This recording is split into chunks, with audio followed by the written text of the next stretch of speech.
Albert Einstein once said, everybody's a genius. But if you judge a fish by its ability to climb a tree, it will live its whole life believing that it is stupid. Ladies and gentlemen of the jury, today on trial we have modern day schooling. Glad you could come. Not only does he make fish climb trees, but also makes them climb down and do a 10-mile run. Tell me, school, are you proud of the things you've done? Turning millions of people into robots, do you find that fun? Do you realize how many kids relate to that fish swimming upstream in class, never finding their gifts, thinking they are stupid, believing they are useless? Well, the time has come, no more excuses. I call school to the stand and accuse him of killing creativity, individuality, and being intellectually abusive. He's an ancient institution that has outlived his usage. So, Your Honor, this concludes my opening statement, and if I may present the evidence of my case, I will prove it. Proceed. Exhibit A. Here's a modern day phone. Recognize it? Here's a phone from 150 years ago. Big difference, right? Stay with me. Here's a car from today, and here's a car from 150 years ago. Big difference, right? Well, get this. Here's a classroom of today, and here's a class we used 150 years ago. Now ain't that a shame? In literally more than a century, nothing has changed. Yet you claim to prepare students for the future? But with evidence like that, I must ask, do you prepare students for the future or the past?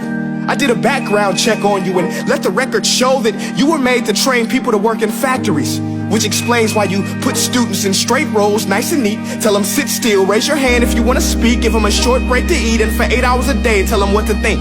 Oh, and make them compete to get an A letter which determines product quality, hence grade A of meat. I get it. Back then, times were different. We all have a past. I myself am no Gandhi. But today, we don't need to make robot zombies. The world has progressed. And now we need people who think creatively, innovatively, critically, independently, with the ability to connect. See, every scientist will tell you that no two brains are the same. And every parent with 2 or more children will confirm that claim.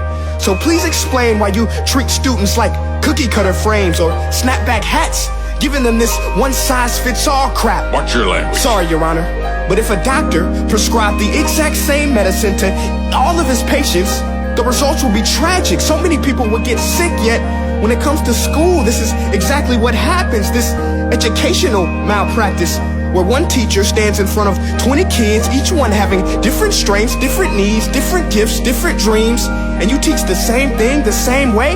That's horrific. Ladies and gentlemen, the defendant should not be acquitted. This may be one of the worst criminal offenses ever to be committed. And let's mention the way you treat your employees. Objection. Overruled. I want to hear this. It's a shame. I mean, teachers have the most important job on the planet, yet they're underpaid? No wonder so many students are short-changed. Let's be honest, teachers should earn just as much as doctors, because a doctor can do heart surgery and save the life of a kid, but a great teacher can reach the heart of that kid and allow him to truly live. See, teachers are heroes that often get blamed, but they're not the problem. They work in a system without many options or rights.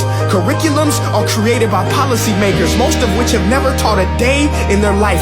Just obsessed with standardized tests. They think bubbling in a multiple choice question will determine success.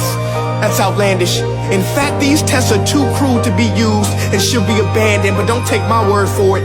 Take Frederick J. Kelly, the man who invented standardized testing, who said, and I quote, "These tests are too cruel to be used and should be abandoned." Ladies and gentlemen of the jury, if we continue down this road, the results will be lethal.